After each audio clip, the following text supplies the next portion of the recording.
өзүмдүн стажым уже 20 жылдан ашык сот системасында иштейм. Бул ар тармактуу деп бардык Коомдук Союз деген атайын коомдук бириктүү бар. Талас Долбоор Бишкек шаарында. Ошол бүгүнкү күндө Нарын жана Талас областында гана жигердүү жарандар Долбоор, жигердүү жарандар проекти. Ошол жок болчу эле бүгүнкү күндө Кудай буйруп бизде ачылды. Коомдук Союз деген атайын коомдук бирикме бар. Талас Бишкек шаарында.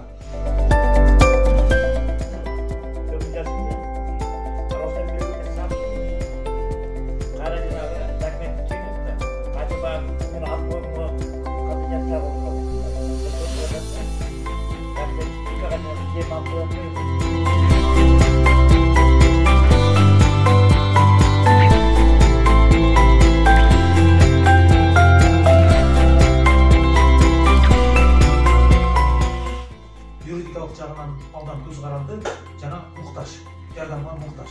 Ошол себептен ал жакта дагы ажырашуу, мүлк талашуу, жер талаш, там документтерин бүтүрбөй, мурасты кабыл алуу, ошол орусча айтканда проблемалар өтө көп экен.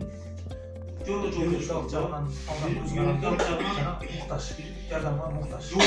Керек болгон учурлар болсо, түздөн-түз кайрылып, же болбосо ушул айланмаңыздар башчысына кайрылып, катталып койсоңуздар, мен келе турган учурга болжомолдоп сиздерге чалып байланыш коет. Анда да келип, тиешелүү сурооңуздардан жооп алсаңыздар болот.